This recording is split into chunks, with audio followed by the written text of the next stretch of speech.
finally, the sun is out on the Sister Isle after 2 mornings of, well, not to say that the rain was not necessarily unwelcome.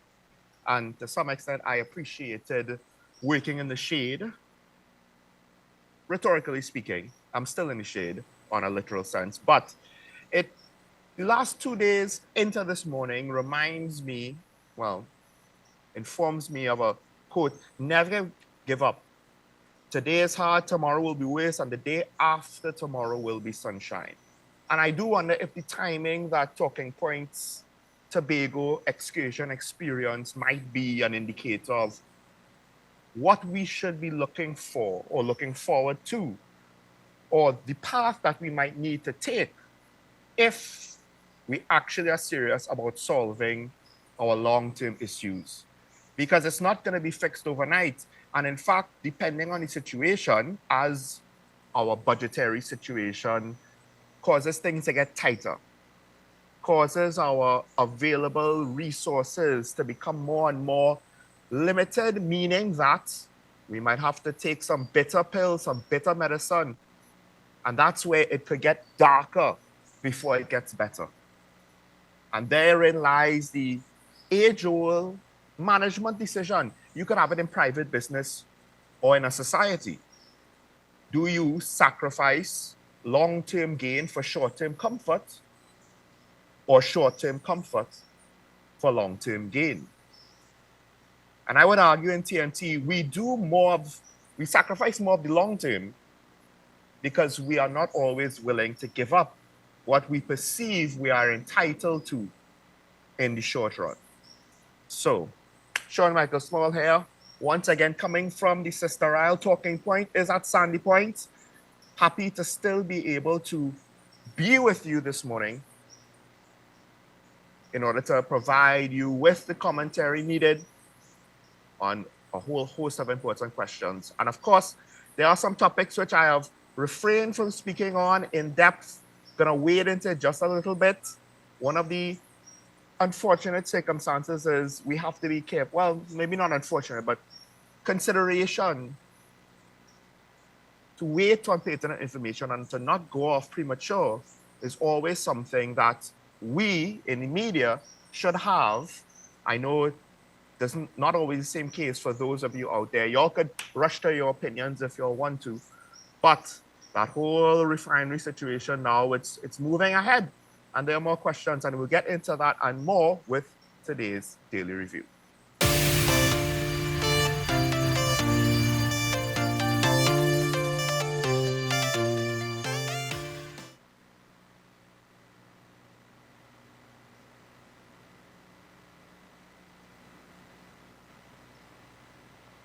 And the first story I want to get into this morning would be with regards to that refinery.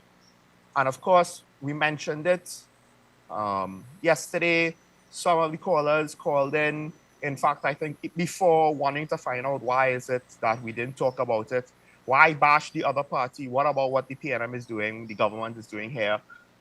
Moving seemingly into a partnership, into a business dealing with an Indian businessman who has allegations over his head. Now, the first thing that comes out, of course, is, and we mentioned this yesterday, the opposition leaders basically asking, where is the due diligence? Where is the government making sure that a potential business partner is not going to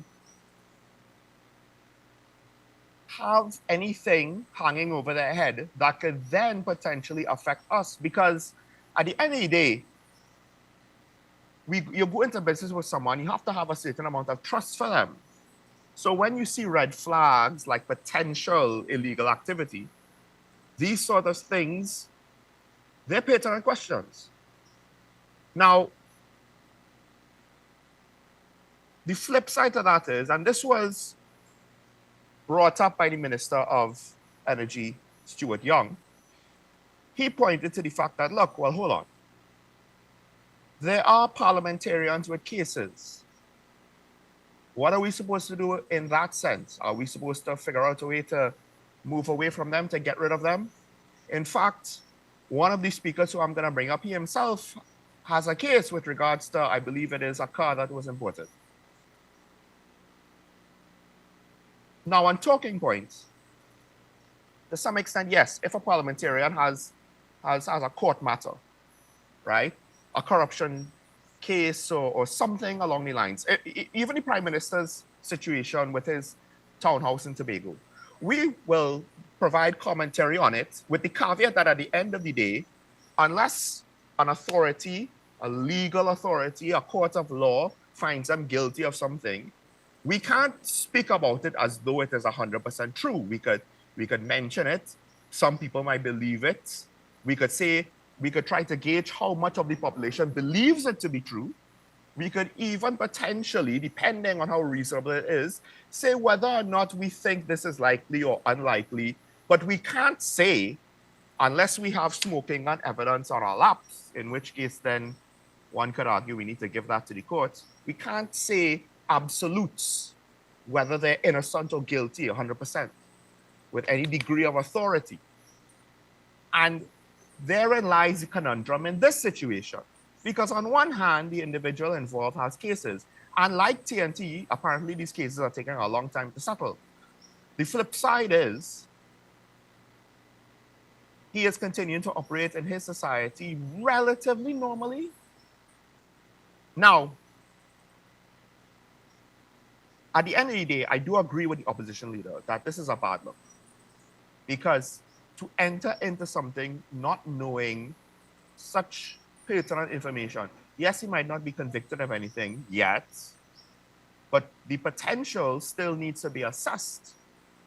And the fact that the Prime Minister is even going to say the words publicly that he was not aware, I think is to some extent worrying, because again, you can't necessarily punish someone for having an accusation on them.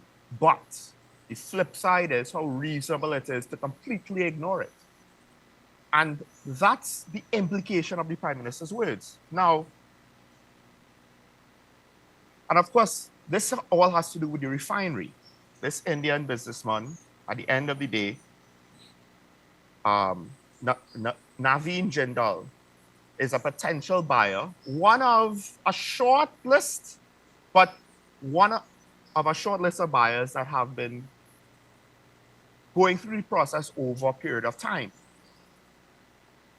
One of the other buyers is the OWTU and their patriotic bid.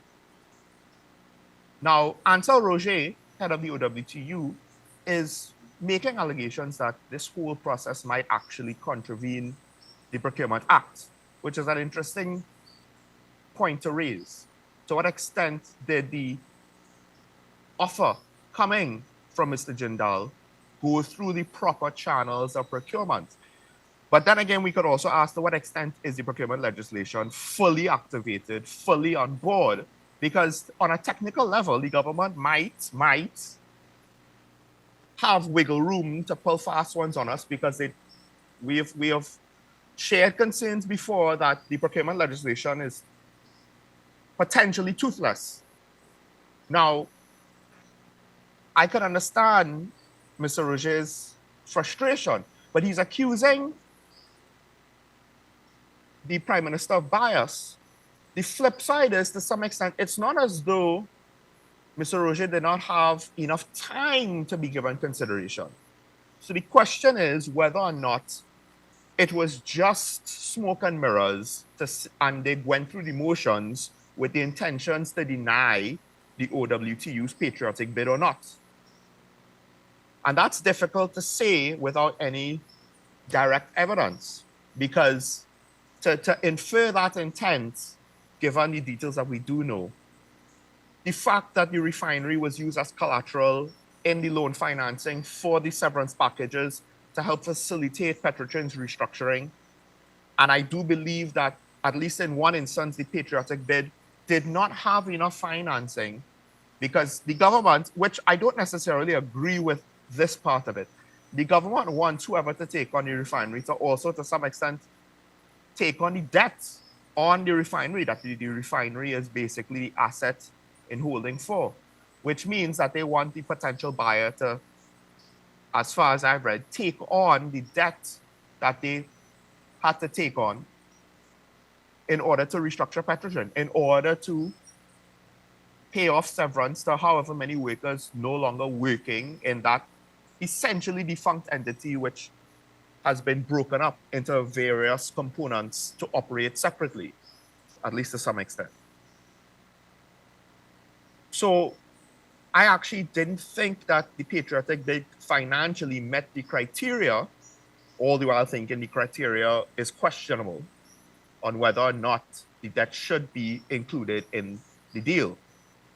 So now then the question comes into, okay, with this Indian buyer, is he under the same constraints, under the same circumstances, or did the government shift it? Why is an investor now, or another investor at this stage, looking to potentially buy our refinery?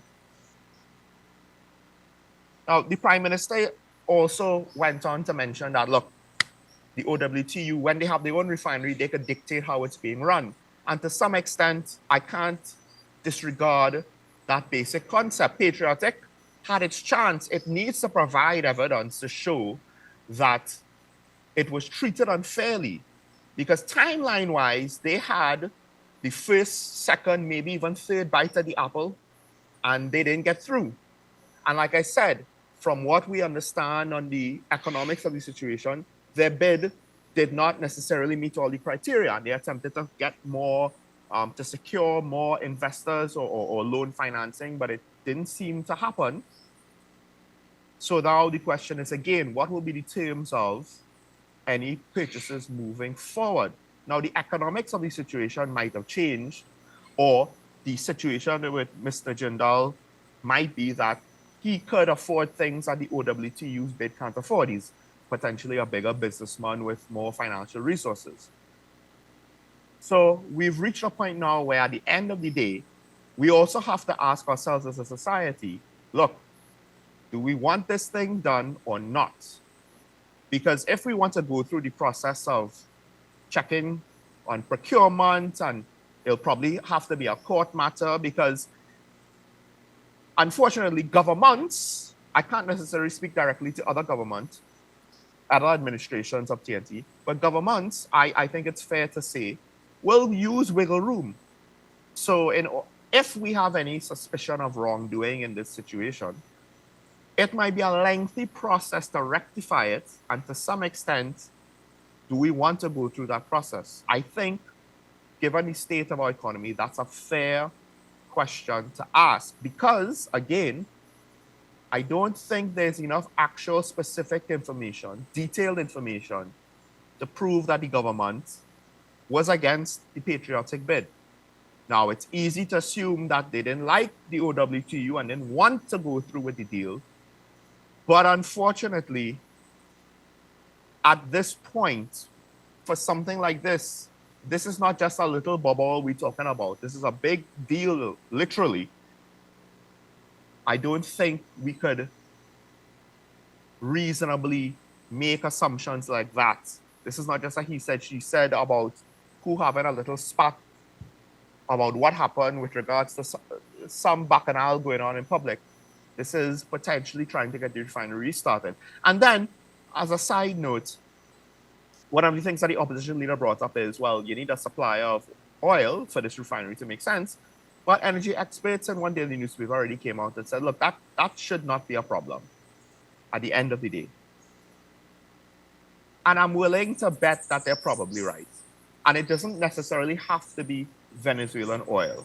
And to some extent, one could argue we could have a chance to negotiate further with the United States to get an OFAC license to import Venezuelan oil, to buy Venezuelan oil for the purpose of our refinery. If not us, well then the Indian business, we will probably have to be included to some extent in such negotiations, but it probably could happen given the nature of our relationship and what we have been granted by OFAC already. So it's one of those things where I will caution viewers to be careful not to make premature assumptions or conclusions rather, and utilize too much speculation. I understand it's a bad look, and I said that more than once now with regards to the Prime Minister saying he didn't know about these cases. But at the end of the day, and this is unfortunately where politics legitimately gets messy. It's not about a direct want to be corrupt, but rather it's about a situation where, look, on a practical level, what we're going to do? What are we going to do? Because if we don't have enough information, we're going to delay something that might be needed to search for information because we're going to try to block it. And we run the risk of doing a deeper search, delaying matters, losing the potential investment if it takes too long, only to find out that there isn't much really there. And given the fact that to some extent we'll have to wait on the courts of a foreign country, so we can't even try to fast track part of the proceedings, I think that's a bit of a risk. All right, let's try and hit some other stories quickly. I do find it quite interesting that the Police Social and Welfare Association, they have concerns over polygraph testing. And to some extent, I understand why. Now, a lot of people might rush the conclusion one way or the other that either the association is correct 100% or is wrong 100%. I'll expect a lot of people to go with the correct 100% because polygraph testing is not 100% accurate. And at times, it could have failures. And it could have failures if you're nervous. And you could be nervous because you're afraid of something happening to your job if you fail this test, even though you're not actually guilty of anything. And it also can be spoofed by those who know what they're doing. And one wonders, do police officers know enough to spoof a polygraph test? But then there's also the fact that what if polygraph testing is used for other considerations? Who will control the questioning? It came up with regards to Guy Griffith walking out of a test. But I could actually understand where, depending on the questions asked of him, if it was not pertinent to his job and his job performance, he would have some suspicions of political interference into the process. Now, with regards to individual police officers, it might not be politics per se, but it could be internal politics. Office politics exists everywhere. So there are a lot of negatives to polygraph testing, but at the same time, it is not to say that as a tool, it has been discounted by other jurisdictions as a farce and is no longer used. No, it is used. So the question is, I think the association is implying is, will polygraph testing in the police service be done responsibly? Will it be done with a responsible manner so as to ensure a reasonable degree of accuracy and to have certain measures to take into consideration to compensate for or to make adjustments for certain technical peculiarities of polygraph testing? Because at the end of the day, that is their concern about police officers with their jobs. However, I do find myself just slightly disappointed. Because at the end of the day, not only do we have a crime problem and a corruption problem, but the policemen themselves have a perception problem.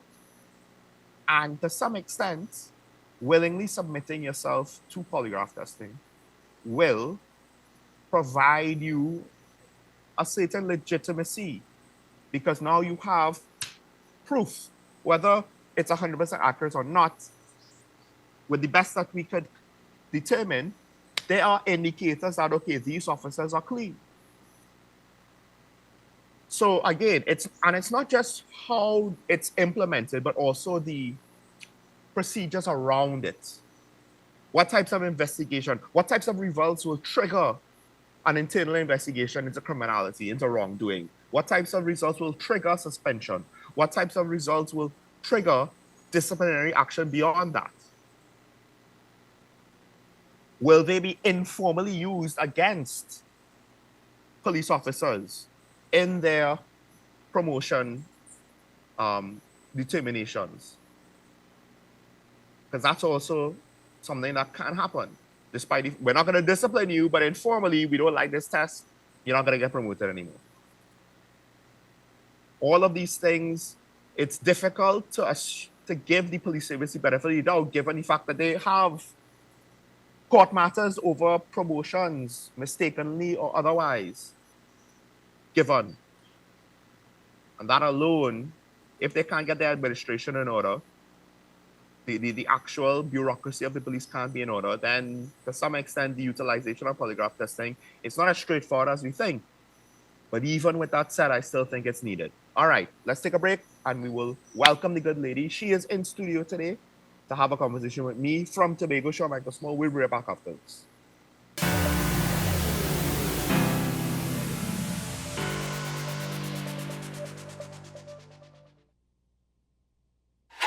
FanZone, your reliable, authentic supplier, has just gotten better. You can now visit our website www.fanzonett.com for your authentic wear and collectibles. The only place where you can use both your Visa debit and credit cards. Visit our website fanzonett.com to make your purchase today.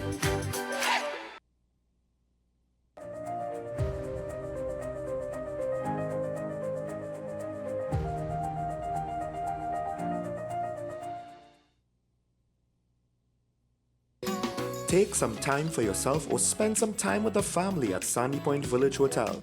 Enjoy our various studio and suite apartments, self-contained with their own kitchenettes and Wi-Fi.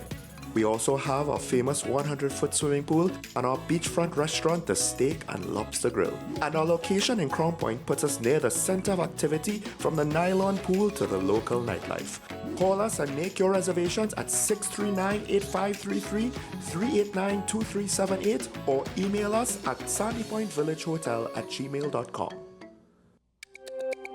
Every word, every line, every paragraph depicts a real moment in someone's life. A father, a sister, a mother, a brother. We at Newsday are dedicated to you, the people, and through independent, unwavering journalism, strive to always bring your stories to life. Because your stories are more than just words. Newsday, independent and credible.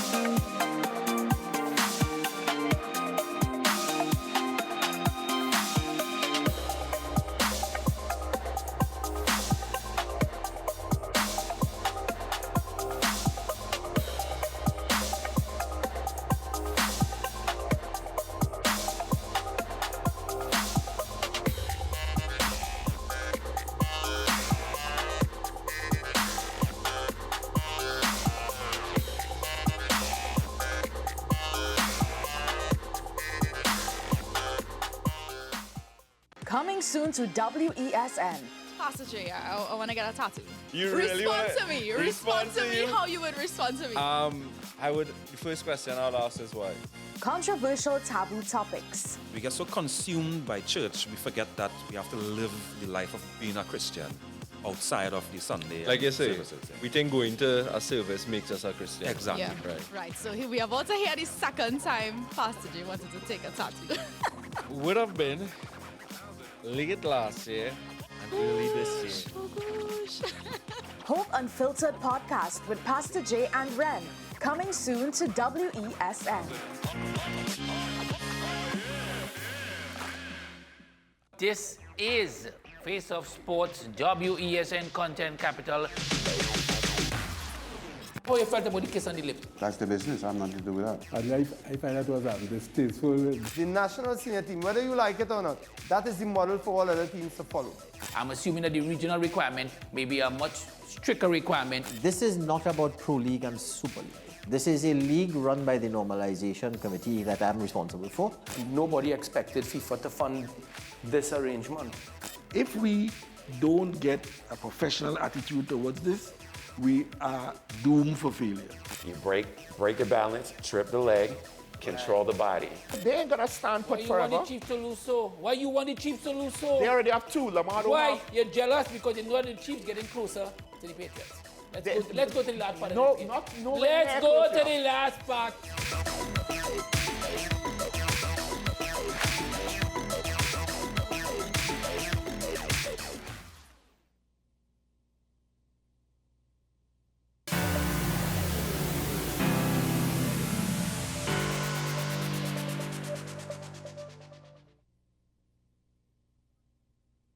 And of course, Sean Michael Small here once again from the sister island, Sandy Point, Tobago, here to introduce who is in studio.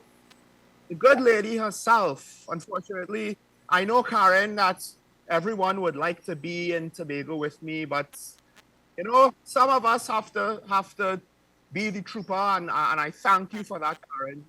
Being the trooper, you're sacrificing, Karen, being in studio while I get to enjoy all of this. The good lady herself, folks, former Minister of Finance and Attorney at Law, Karen Esteshera. Karen, good morning.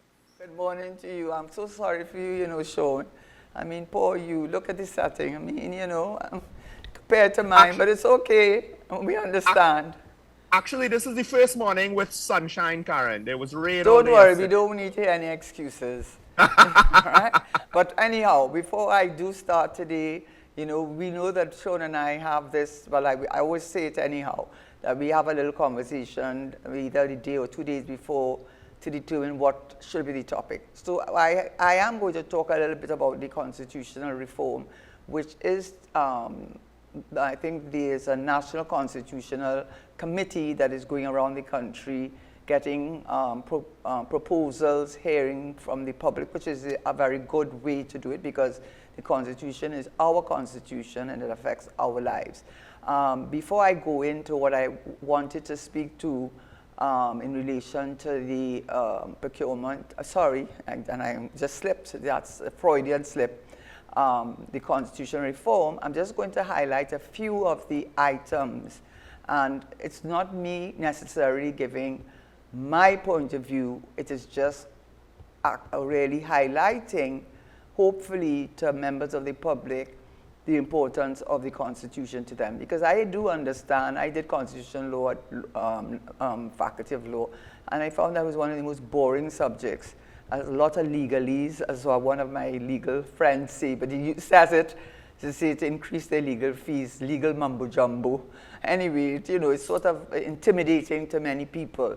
And so I'm not going to try to go through all the 12 chapters that comprise the Constitution. What I want to do is to look at some of them that I think are easily, not only, it's not a question of easily that you can relatable and that one can understand why some of the provisions of the Constitution, which is the Supreme Court of our land, is so important and why we all need to play a part in reform. Now, bearing in mind that many of the changes or amendments to the Constitution understandably require a special majority, and it's a very high special majority, not in all cases for many, of 3/4 of the House and 2/3 of the Senate. So changes in the Constitution are not easily come by. But to get to the topic, before I get to the topic, I quickly looked at the newspapers today and I saw this issue and I heard Sean speaking about it, about the procurement and disposal of the refinery and the bidders. And I thought to myself, isn't that something that should fall under the office of the regulator? And I was quickly advised by a very good authority, so I know the authority is unimpeachable, as they say, 5 of 2016, it deals with disposal of real estate. And before those provisions can come into effect, so that the office of the regulator would have that authority, I believe, the minister has to make regulations. And to date, no regulations have been made. And since no regulations have been made, the provisions that would govern it under the procurement legislation would not be applicable, because I certainly had concerns over the fact that a cabinet was going to look at the applications. And I'm just saying what I read in the papers, that one of the apparently preferred bidders, merely because many pictures have been taken of him with the Prime Minister, and the Prime Minister certainly gives the impression to the man in the street that that is the preferred bidder. So there was an article today, I'm not going into it, but he has left the decision of which bidder should be given the either it's a joint venture or it's a disposal, I don't know exactly what it is, to the very cabinet of which he is the head. And that alone gives me, says, well, you might as well take the procurement legislation and throw it away, because that's exactly the things that the procurement legislation was intended to avoid. And the procurement of, when you talk about refinery, you're talking about this, and this thing about we do have a lot of crude oil. We have never had enough of crude oil for about 15, 20 years. There are countries that don't even have crude oil. We have a refinery, okay? And you close it down for 6 years. So the cost of whoever bids for it is going to include refurbishment, restarting the refinery. But anyway, I don't want to go in too much into it because I haven't done enough research on it. But so I want to go to what I supposedly was going to, the Act is Act 5 of 2016 that says that they have to have regulations passed by the minister, and they have not been passed as yet. So the Act does not apply to the refinery. That's what I meant. Okay, so coming to the point, and why I decided really to talk about the constitutional reform is because we know they have a national commission, which is an excellent thing, going around the country explaining the Constitution to the man in the street, to the lay person, to the experts, whoever comes to those meetings. They are also accepting proposals and so on from the public. So I just want to highlight two things that a few of the areas, because there are many areas in the Constitution that we could talk about, but time doesn't allow that. And also, I think we can try to keep it simple for this this session. Perhaps we can go another session and look into it again. And we'll start first with the Wooding Committee. The Wooding Committee was set up in, I think, 1974. They gave in the report. They handed in their report on the January 22nd, 1974. And they said that our Constitution, constitutional laws, that we're dealing with 1962 laws, because that's just now considering the Republic, changing from just independent constitution to Republican constitution. But what they had to say is very interesting. He said the constitutional laws imposed by the British education, the British process of colonial tutelage. In reality, the Westminster model has a tendency to become transformed into a dictatorship, then transplanted in societies without political cultures which support its operative conventions. And they say underlying the whole system is that they control the majority in the Parliament, the House. And they talk about the person who is the head of the majority party becomes Prime Minister, and goes on to see how much power that person has. He says the British Prime Minister, but they say the British Prime Minister always has powerful constraints, powerful interest groups, a vigorous press, and alert public opinion. The British public has a high degree of confidence in influencing policy and vigorous academic groups. Not only does that have that kind of control or curtailment of the Prime Minister's very extensive powers, which are in the Constitution, there are 650 members of Parliament in the lower house. And how many cabinet positions? They can fill up to 22 cabinet positions. Currently, they have 15 in a country with 55.5 million people. You have 15 cabinet ministers, and you have 650 MPs. So there's a lot of controls on the Prime Minister, because he has a lot of MPs who can exercise their dissent by the fact that they are not beholden to the Prime Minister, given that they are certainly not part of his inner cabinet. Now, they're junior ministers and so on. And then there's the House of Lords, but they do not have the powers of the lower house. But what they said is, and this is important, and I think we could say it's still true of Trinidad now. We talked about the Westminster model being transplanted, and the Westminster model, as we know, is this idea of separation of powers between the executive, which is the government, the legislative, which is in parliament, the making of laws, and then you have the judiciary, which we have to keep it very independent because they have the last say, really, at the end of the day, in even interpreting laws that the legislature has passed. So they are a very powerful organ of our democracy. But this is what they had to say, and I think the Higher Tally Commission went on to basically agree with them, and most of the recommendations, which I will speak shortly on, were not followed through with. They said, and I'm quoting, I wrote it down, it cannot be said about Trinidad and Tobago. If anything, the political culture is highly bureaucratic, no entrenched traditions and involvement of the better off in society. Those who can make pertinent comments, for the most part, have been silenced or grumble in private. And they give the reason. The tremendous patronage enjoyed by state employees. We don't only have the public service, but the government has over time acquired a lot of privately owned companies, the WASA being a good example of that. So there are a lot more state-owned enterprises over which the government of the day exercises tremendous control, not only over the public servants. Then you also say, they also go on to say, and I think that's the part, they say the ambitious and intelligent can often be persuaded that deference and cooperation is an easier path to follow.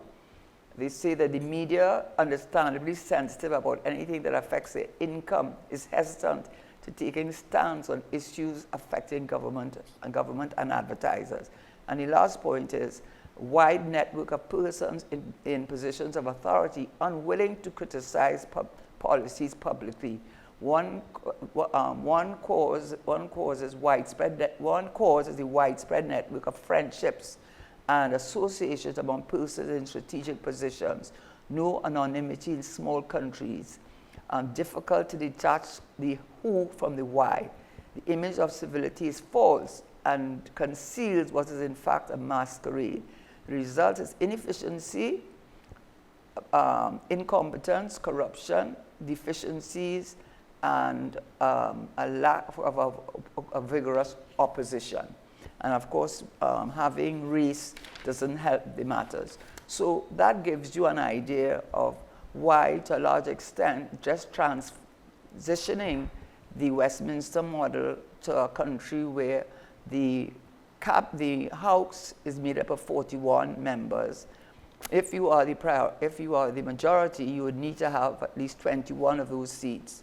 And of those 21 seats, nearly every one of them is made a cabinet minister or appointed by the prime minister among the numbers, I think 16 that he can appoint. So he has a lot of power in a small society. So you have the separation between the legislature and the executive in our country is a fallacy. It is a fallacy, and we all know that. And a large part of that is because of the fact that who is in the legislature is in the executive. Both. There's no real separation between the two. So one of the things that made me want to bring up this topic this time is two things, and that's what I'm going to address very briefly. Some of the things that you may not think that you have the Constitution, how you can affect the Constitution, or your life, and how your country is run. And that is two things. The media review. It did strike me, and I did say it, I don't know if I said it on this show, but when the minister appropriated in the media review from the consolidated fund, even though the revenue was 1.8 billion less than he had indicated. I don't know how he got that number because natural gas was trading way below $5, but that's another conversation. But then he went, and you already know that your revenue is less than what you said, so you already know that the fiscal deficit, that is the difference between revenue and spending, going to be big. But to add to that now, you criticize the UNC government and the government before, how they were so spending money left, right, and center, and so on, and their lack of responsibility. You're not like that, you know. You now know you have less revenue, which you could have avoided putting that number, because you had to have known you wouldn't get any $5 per MMBTU. Every indication. And matter of fact, you didn't even try to explain how you got the $5. You went and take 2.3 billion and added to expenditure. So now expenditure went from 5 billion to 9 billion. And you know, of the money, that most of it is to pay for arrears, you know. That's what it is for, you know. Don't think it's no capital expenditure or anything, you know. It's to pay for National Petroleum, Unipet, the VAT, everybody's to pay, officers pay. But one that struck me, over 1 billion for transfer and subsidy, that looked like an election budget. So that was one thing, that was one clue.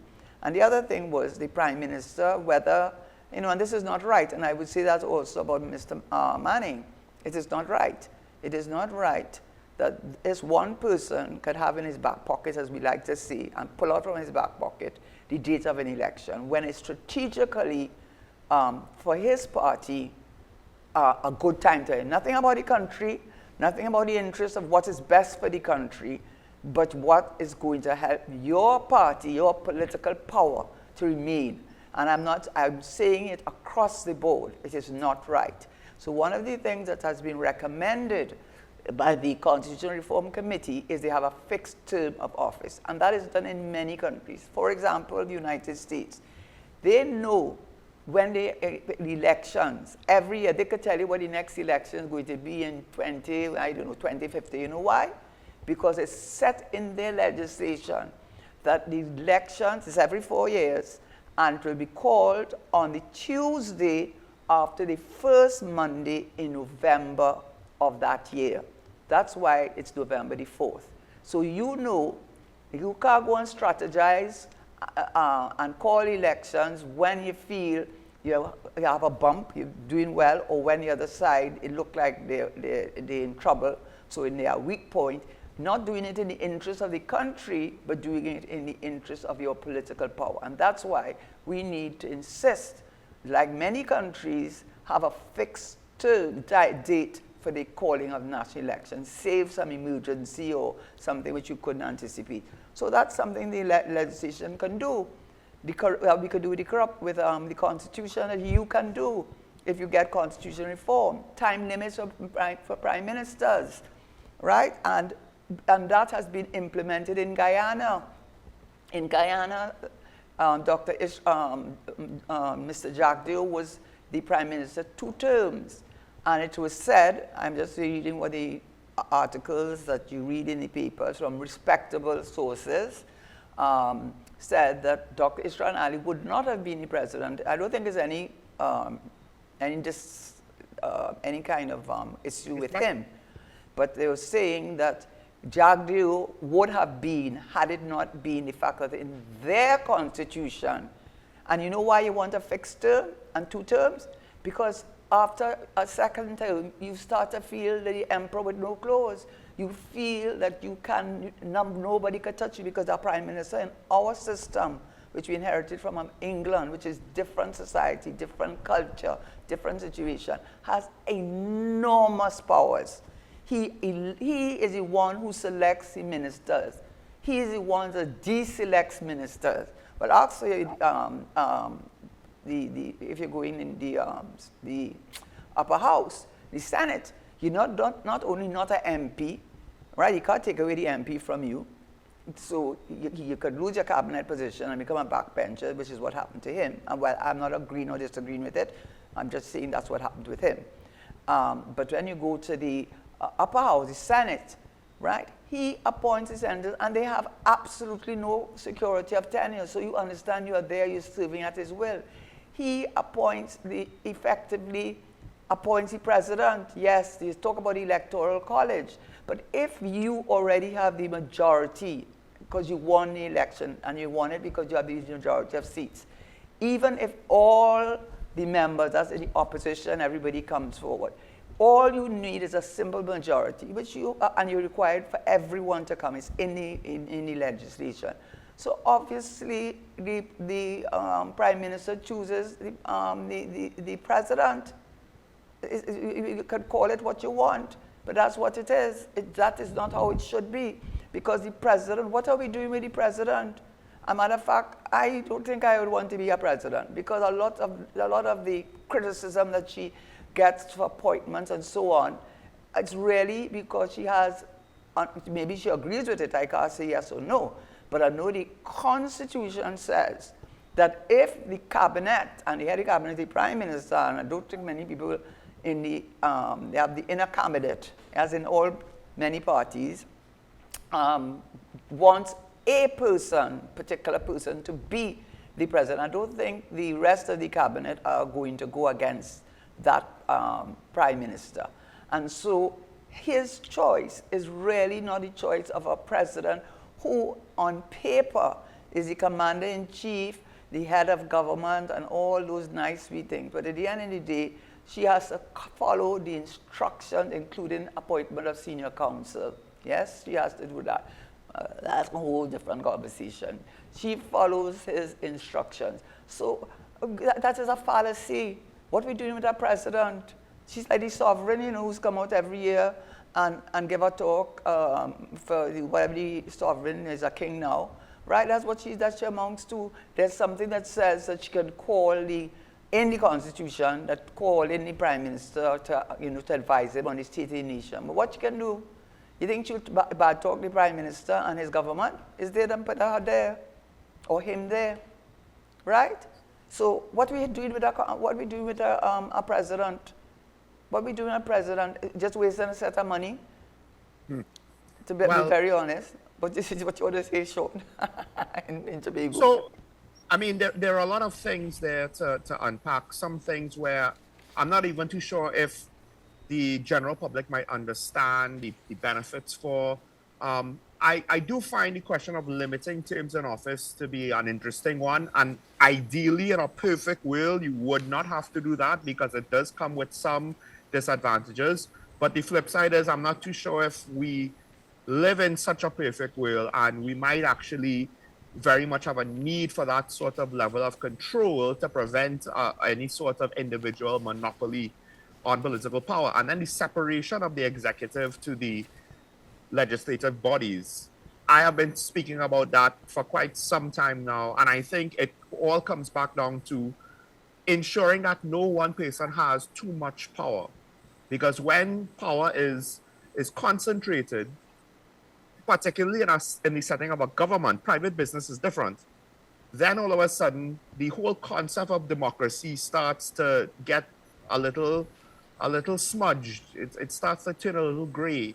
It starts to be less robust. Unfortunately, essentially, everything that we could look at for constitutional reform, or a lot of things that people are putting on the table, will ironically make things less efficient. But the flip side is, it will, in an attempt to make things more accountable, right, to prevent an abuse of power, which arguably, I think, forget the diehard supporters of either party, people in the middle have too many questions about that right now, about the abuse, not just by this administration, but by administration before that. That's what I mean, and this is the thing, you know, I think too many times, or the other one I wanted to mention before was the referendum. That I think that on issues such as, which they did in St. Vincent and another country, it backfired, even though Ralph Gonsalves is a very popular prime minister. I think the threshold for whether or not they would go to the CCJ as their final court of appeal rather than the Privy Council, they did a referendum, I think in 2 or 3 Caribbean countries. Jamaica didn't do it. They still go to the Privy Council like we do. Barbados goes to the CCJ, Ghana goes to the CCJ, and most recently St. Lucia. But when he did it, it was unsuccessful. The challenge, of course, for the politician is that if they are not successful in the referendum and getting the support, it kind of sends a message that they don't have the kind of support of the population if they're not able to get the support on a referendum. But a referendum gives persons, the population between elections, when they get to stay in their finger, you know, an opportunity to be involved in matters that affect the country in a very real way. And perhaps the threshold for what would be required to be able for referendum to pass may need to be lowered, because my understanding is that the threshold that they set in St. Vincent was extremely high, so that even though Raul Gonzalez is a very popular prime minister, that was not something that worked for him. Also, as I said, the Caribbean Court of Justice. Is it not time we need to make a decision whether the Privy Council is going to be our final appellate court, or or are we going to have the Caribbean Court of Justice as our final appellate court? And we had some discussion on this on another forum, and what surprised me, I guess I showed my annoyance. The person, before you could make another point on the matter, he said, the question of the intellectual intelligence of our judges. How insulting. So you don't have confidence in your own people, and you come in to talk for Trinidad and telling us we must do this and that, when you think we're stupid? That's what you're saying? You have judges of the Caribbean Court of Justice, Adrian Saunders, Raj Notli. These are people with first-class honors. These are people who went to Cambridge. These are people who went to Oxford and got honors. What is that? Nobody is questioning their intellectual capacity. What this affair is, that they believe there's a level of corruption and favoritism, that they believe in the sense that the Judicial and Legal Service Commission makes the appointment of judges, yes, but who appoints the Chief Justice, who's the head of the Judicial Legal Service Commission? It is the Prime Minister, it is his cabinet. These are the things that worry people, and one of the things, for example, was the Commissioner of Police. Until 2006, and it's on record in Hansard, Dr. Rowley, as he was in an opposition, a member of parliament, that party was in power. But whilst he was away, he said that, I'm not saying that, he said it in the answer, that whilst he was away, he made such insulting comments. He said, because what had happened now with the 2006 amendment, before the Judicial Legal Service Commission could select, not the Judicial Legal Service, the Police Service Commission, right, could select the who they think should be the Commissioner of Police and Deputy Commissioner, and then it would be given to the Prime Minister very confidentially, and the legislation says that that person cannot be appointed if he does not consent. So he could have done no power, not even a power of veto. He doesn't consent, that's the end of the story. But 2006, Dr. Rowley was so angry. He said before the Prime Minister, in the quiet of his office, could determine who could be Commissioner of Police or Deputy Commissioner. But now we have this, use an expression that I really do understand what I mean, but I know it was an insult. But now what we have is a situation where the Commissioner of Police and Deputy Commissioner is are persons who have to be appointed through the Parliament. The Commission sets up a merit list, they send it to the President prepares a notification, and it goes to Parliament. And then they can look at the person. If they don't like that one, they have reasons for, then they send the second on the list. And he was beside himself over that. So that's a change in the Constitution. That is a change in the Constitution that happened in 2006. And he said it happened when he was away.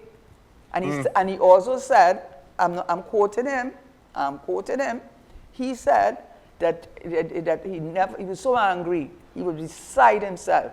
He said that they did that because they wanted to make some concessions to get the opposition to support them on certain bills. But he had never seen such nonsense. We would decide it in the quiet of your office.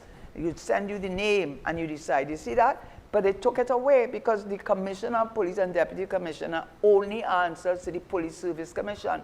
And all officers below the Deputy and the Commissioner answer to them. And that is what the Prime Minister does not like. It happened, but that is a constitutional amendment that was made in 2006 that has caused this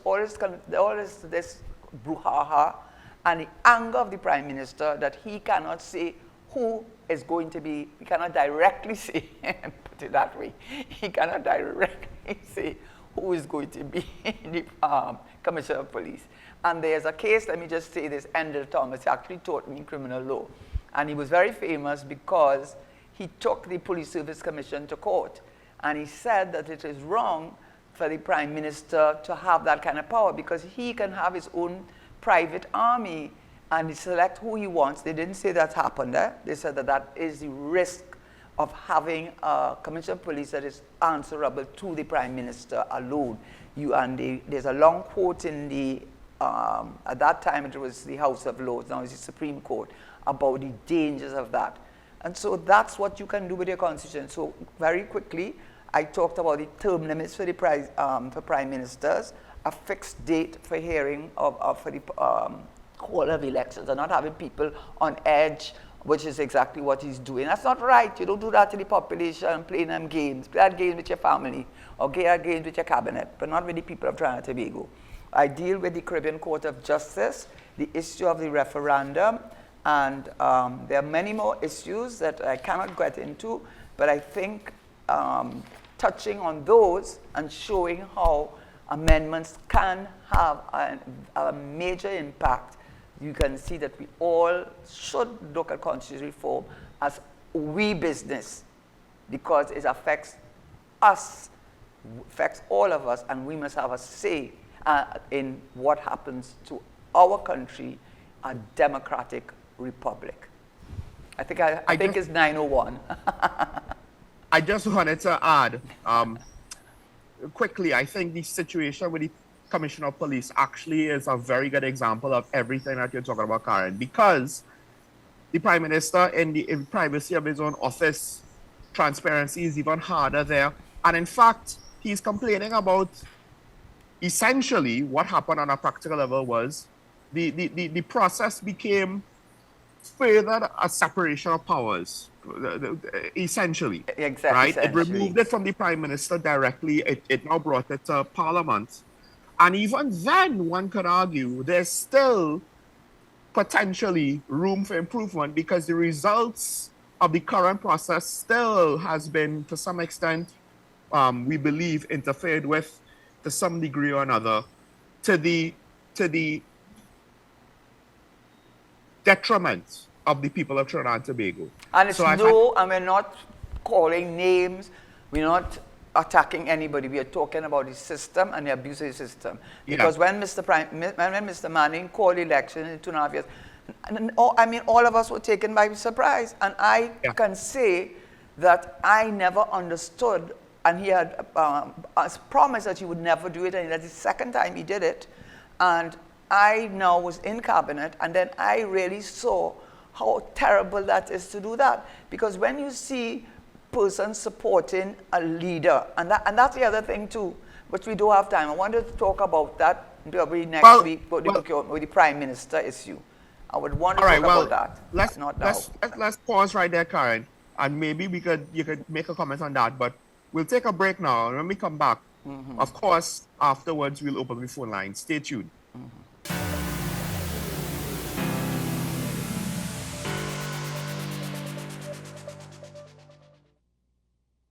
Hello there and welcome to AM Prime on WESN Content Capital. Before we even start this repatriation and reintegration process, we've already failed, or are we doomed to fail? You've got to invest in the institutions that you've established to carry out those sorts of core functions. We now get into the regional updates to give you an understanding of what's happening across our neighboring islands. We have available a number of films that are worth showing. So it was day one when the French Revolution started to develop the concept of universal human rights. What happened this time is unprecedented. It's one of the largest terrorist attacks in history.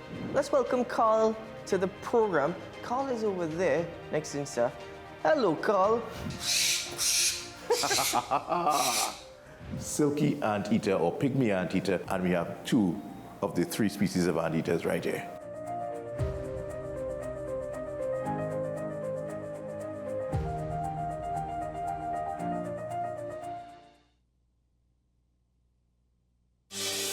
Join me, Dr. Nalini Kokram, on What's Up Doc, where we discuss all your burning questions concerning health. Trinidad and Tobago is among one of the highest risk group of patients that develop this form of genetic breast cancer. What I'd like to take home from a short interview like this, screening. You must screen. Because it's silent. It's silent. Yeah. And because it's silent, you don't know it's there. What's Up Doc, every Tuesday and Thursday on WESN, Content Capital. Take some time for yourself or spend some time with the family at Sandy Point Village Hotel. Enjoy our various studio and suite apartments, self-contained with their own kitchenettes and Wi-Fi. We also have our famous 100-foot swimming pool and our beachfront restaurant, the Steak and Lobster Grill. And our location in Crown Point puts us near the center of activity from the nylon pool to the local nightlife. Call us and make your reservations at 639-8533, 389-2378 or email us at sandypointvillagehotel@gmail.com.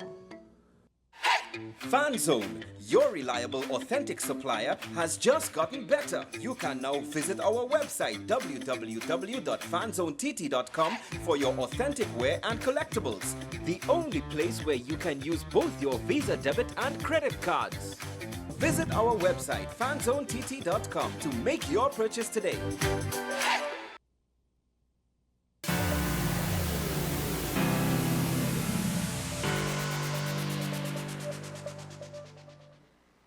And we're back here on Talking Point on WESN show. Michael Small with the good lady herself, Karen Shishera. And speaking about constitutional reform, something that I think is even more necessary now. Remember, I started off the show saying, using a quote, you know, it might be dark and it will get darker, and then the day after tomorrow, the sun will shine. Well, it could just be with regards to our government and our systems of government that things are looking bad and they might eventually look worse because it's going to take time if we have the will to make the improvements. And one of those is constitutional reform. The catch, of course, is who's going to actually pilot that.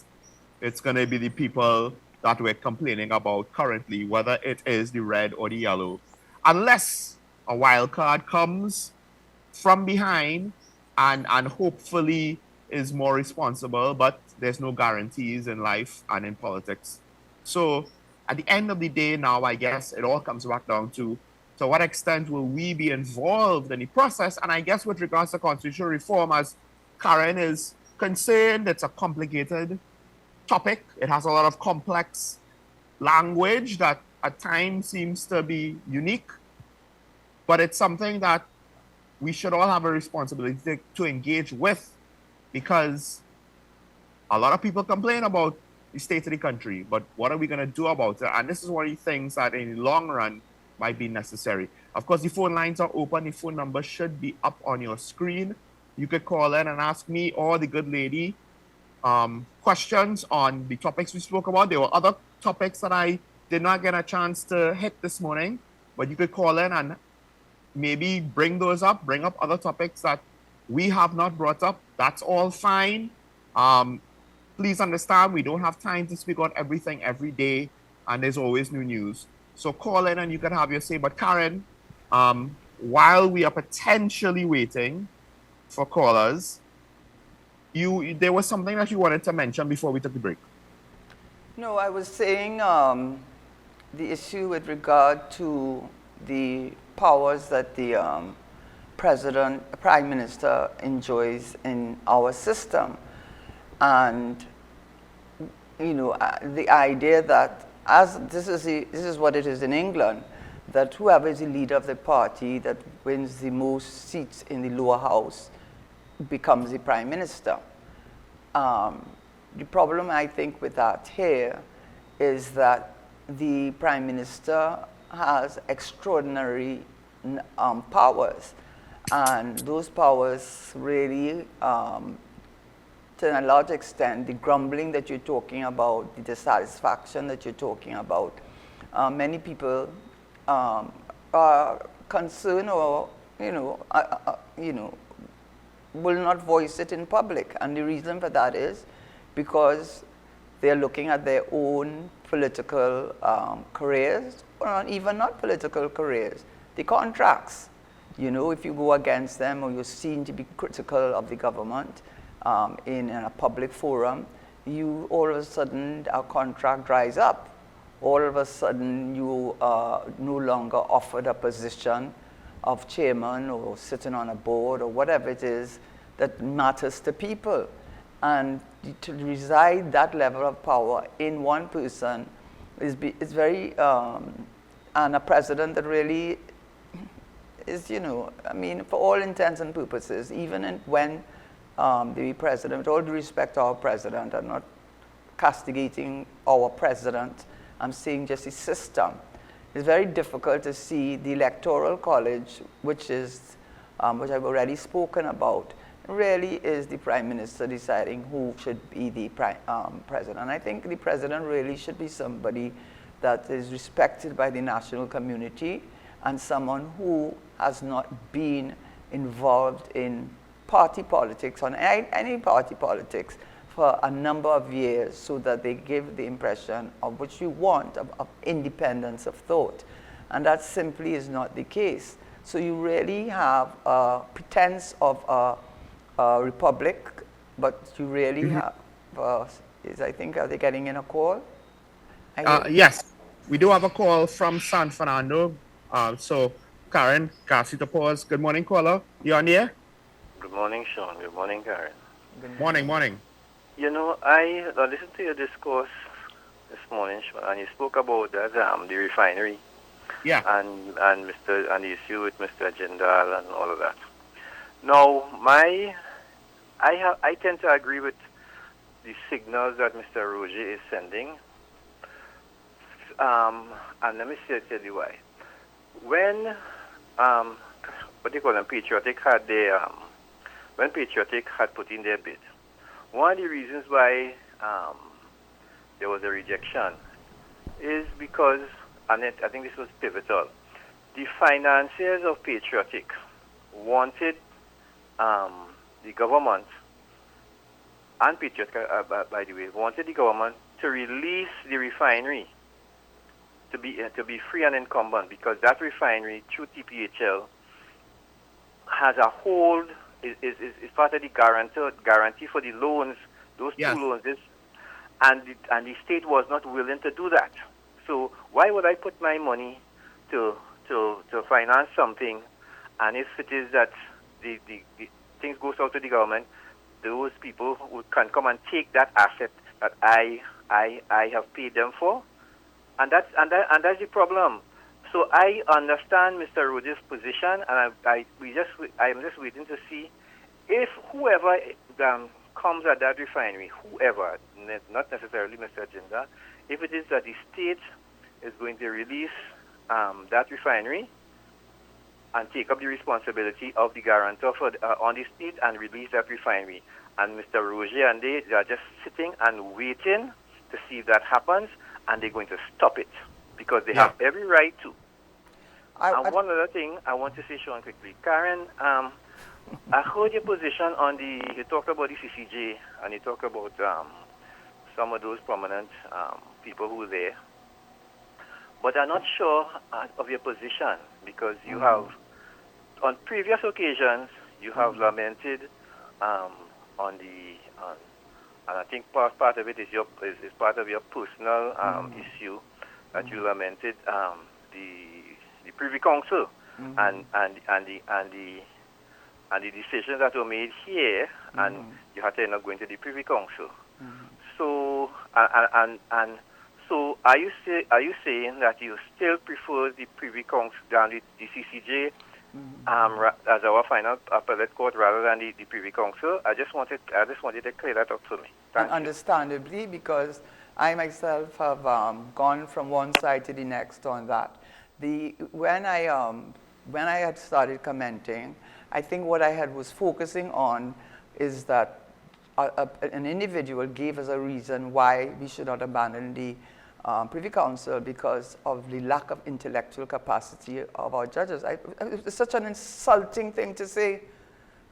Such an insulting thing to say about our law school, about our faculty of law, about the quality of judges. So that's where I probably stopped.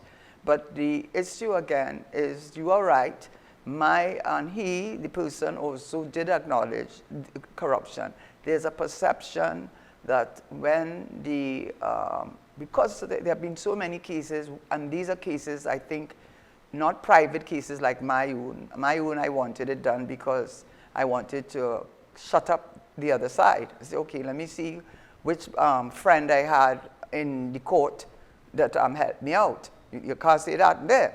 But I was really looking at constitutional matters, like the local government matter, where they went all the way to the Privy Council, and the Privy Council determined it was not for the executive or the parliament, but for the electors to determine that. So when you get those, so in essence, my concern with the Privy Council is that, or my support for the Privy Council has nothing to do with the quality of our judges, is the concern that currently under our system, there is that fair, by the way, I should say that originated years ago.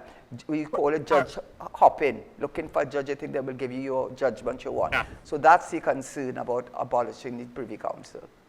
Well, we have a caller from Diego Martin waiting on the line. Good morning, caller. Hope you're still with us. You're on the air? Yeah, I'm still here. Good morning, Mr. Small, and a very, very good morning to the former Minister of Finance. Mr. Teixeira, you got your wish. The Auditor General's issue is going to the Privy Council. so let's see how it pans out. And if 3 judges say I wouldn't say no, where I want to go with it. They will hardly likely overturn it when you have a unanimous. And Eater Food Lawyer is going to get a set of money again. No. I want to talk about whistleblower legislation. And what we passed there, from my knowledge, I am a bush lawyer. The legislative agenda for the whistleblower is farcical. No. Corrective action and preventive action. We don't want no corrective action with whistleblowing. That the issue has already happened. You're going to spend money for Eater Food Lawyers. We have 5 laws. If we beef them up, we could do the preventive action to avoid the corrective action and to avoid wasting money, wasting time in Parliament for whistleblower. Integrity in public life, procurement legislation, judicial review, and I could go on. If we optimize those, corruption might be wiped away. That is all. And the other part of it, this person who vote with the government on whistleblower, I believe we have to have intelligence in the Parliament. He's mounting out and saying he has information on Sandy Gardner Corporation. I want him to go to the police now, and I want to see what the police doing. The police say when you see something, say something. He sees something and he's saying something. I don't want it to be another immediate issue where the former police commissioner didn't go and have a discussion with Ken Gordon and the former president who gone to the great beyond.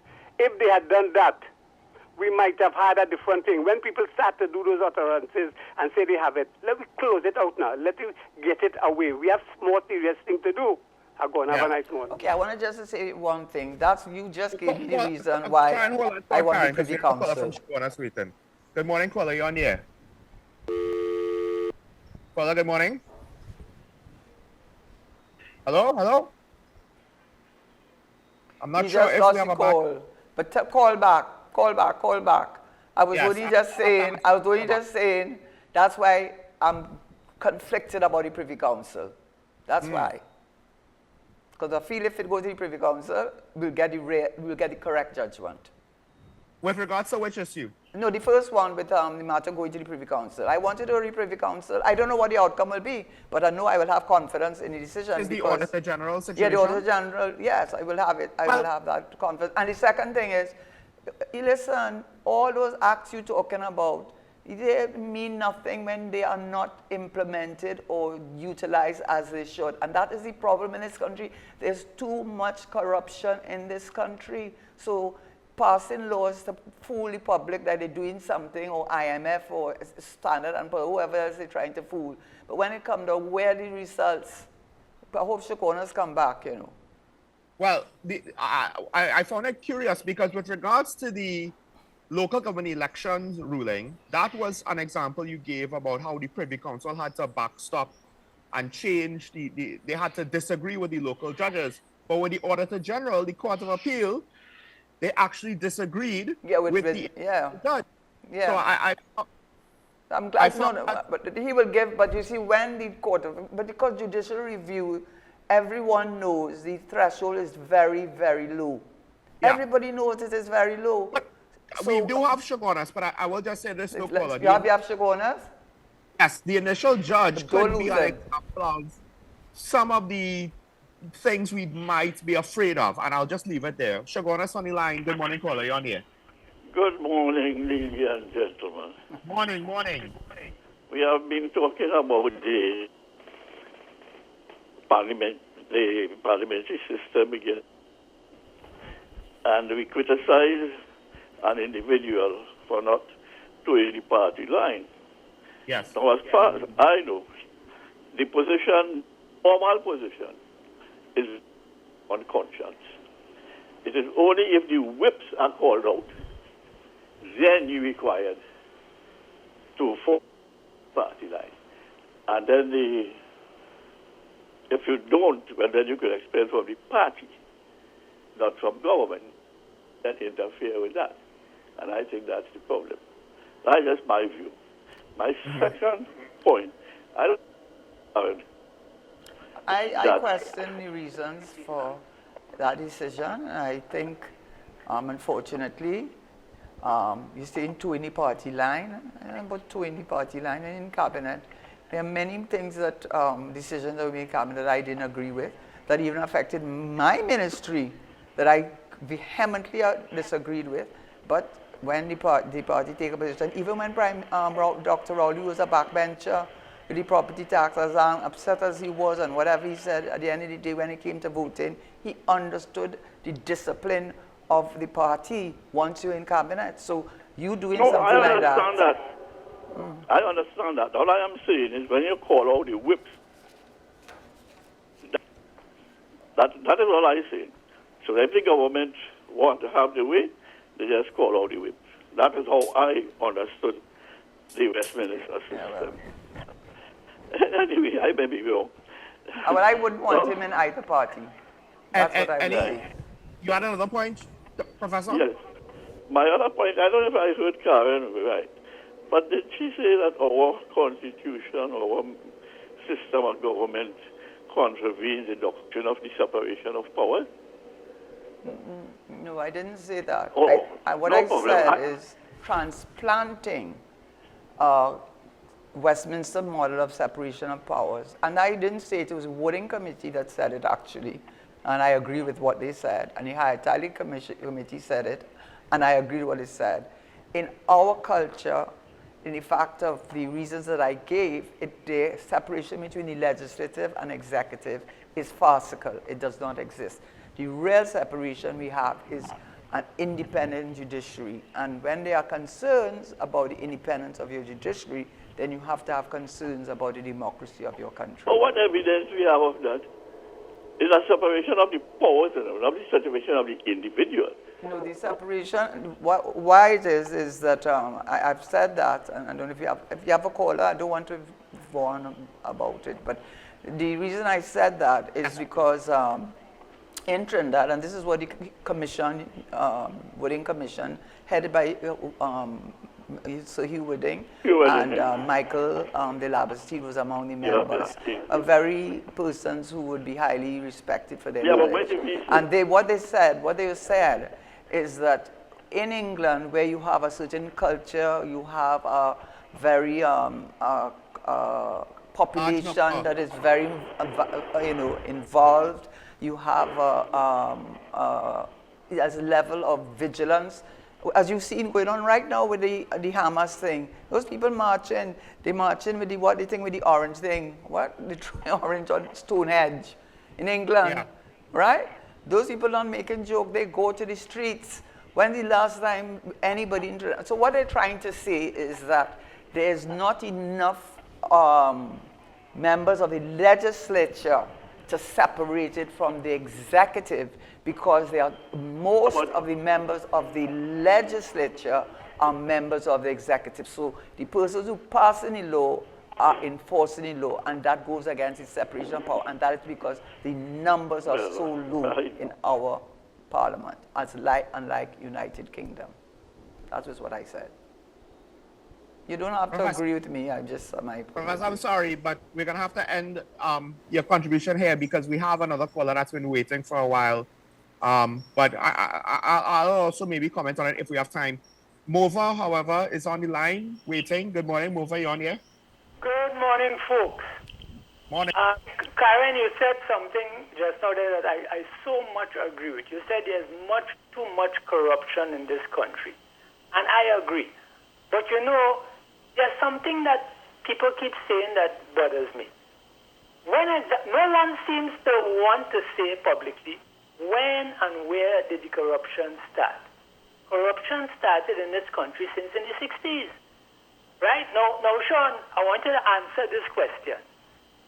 Do you think it is mathematically correct or intellectually correct when you have a party that is in office, has been in office for almost 50 plus years, and you have an opposition that has only been in office for 17 and a half years? Now, listen to me carefully. The PNM was there for 30. The NAR came for 4.5 approximately. Then there was the UNC. Then the PNM came back, and then the partnership came. I have a problem. No, don't get me wrong here. I'm not a UNC supporter. I'm going to make that clear. I have a problem when people continually criticize both parties at the same level. The blame for the state of this country is appropriated to both parties the same, and I find it's unfair. And I repeat, I'm not a UNC supporter, but it cannot be fair when people keep making these statements. Oh, both of them is the same thing, and government come, government go. When you say government come and government go, the PNM has practically always been there. You know, but a lot of us don't make that point clear, and we just want to lump the UNC and the PNM as the same. They could never be the same. One has been there doing the same thing for 50 plus years, and most of what they're doing, we are seeing it as failing. It is not fair to blame the UNC. The UNC is the only time I have seen an opposition being blamed when a party is in office. That's what's going on now. The PNM is in office, and people blaming the UNC as if the UNC is in office, and that is amazing, I find. But I also find it intellectually dishonest. Okay, but I will have to say that regards to, it's not just the number of years, it's a question of the leadership. And I don't want to get into party politics. I want to be there for the country. And there's no question that the first government that we had, which was under Eric Williams, he marched Chagaramas. Remember the march to Chagaramas to get back Chagaramas? Right? And the deed that England made with America for them to use as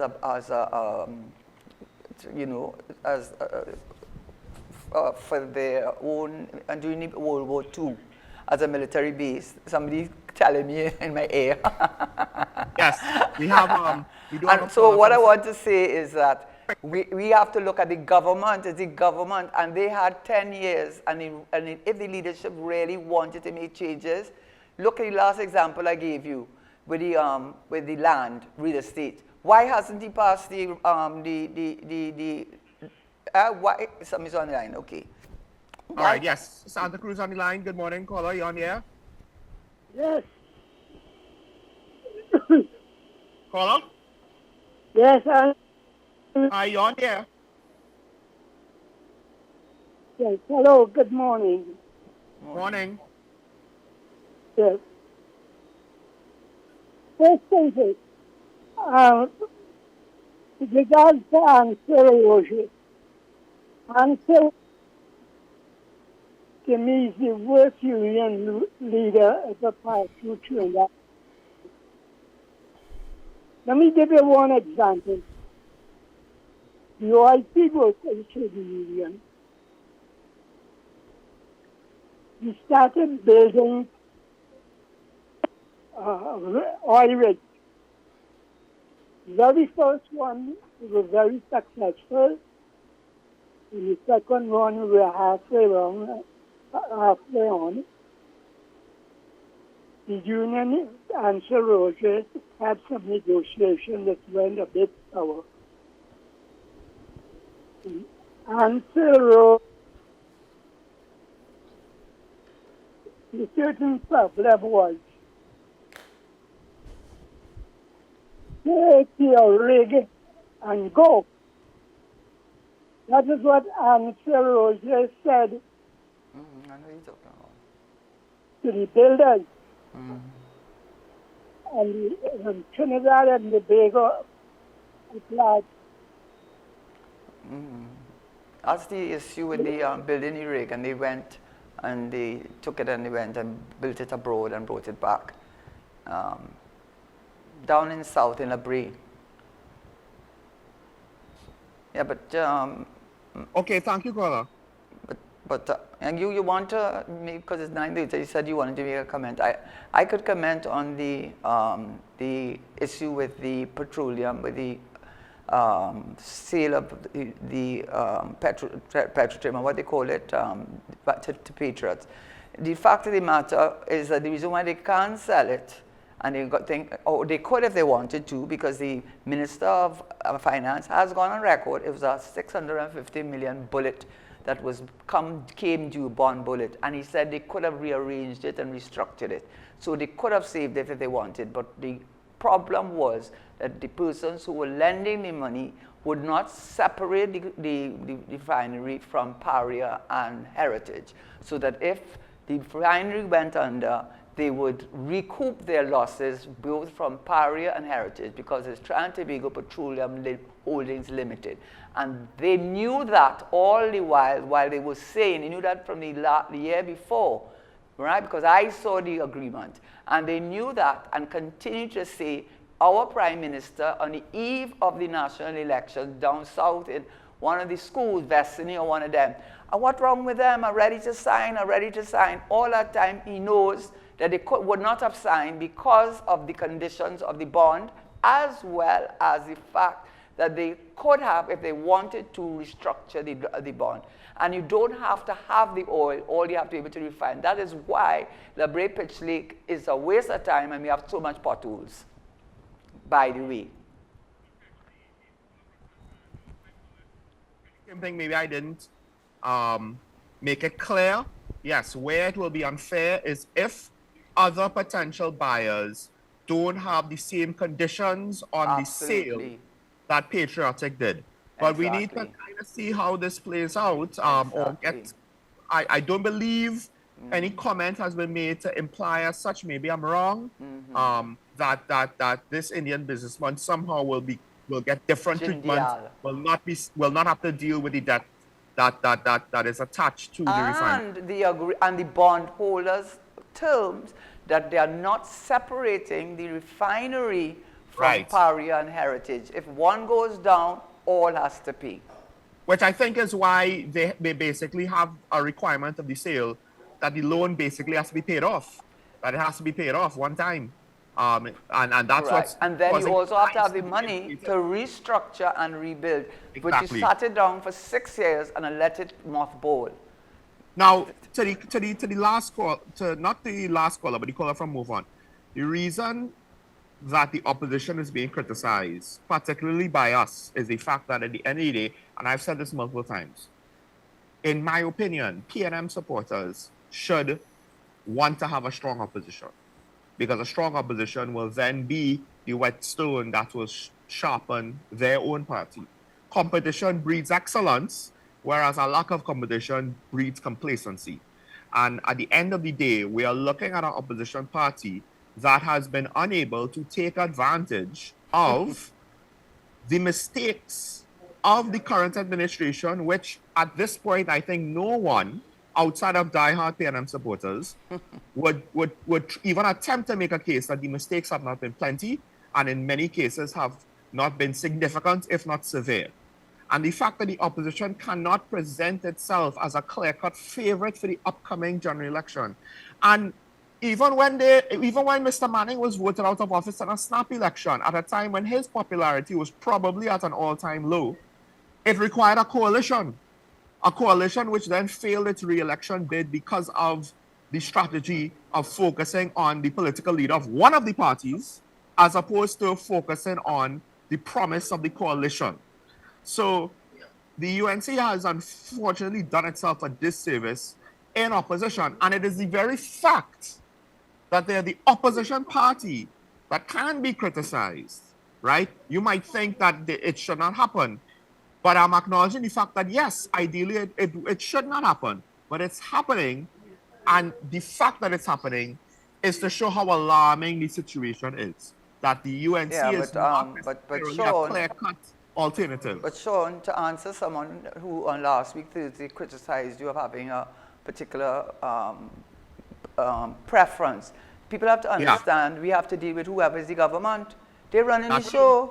So if you're running the show, we're going to have to ask you to answer. It's not who not running the show. And by the way, your interest at the end of the day shouldn't be about a party. It should be your country and your children and your grandchildren. Think about them. Yeah. When you I mean, yes, at the end of the day, I do not say as much criticism to the opposition that I could, because I acknowledge the fact that it's pointless to overdo it when the government has new policies. They're the ones running the show. Yes. Now, with that said, folks, we do have to end things here.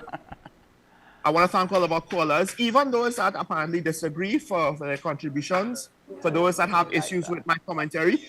Continue to call and bring up those issues, because that's what makes the show better. Karen, thank you for joining me. And having a good time in Tobago, Sean. Well, I mean, it started raining. I don't want any excuses. All right.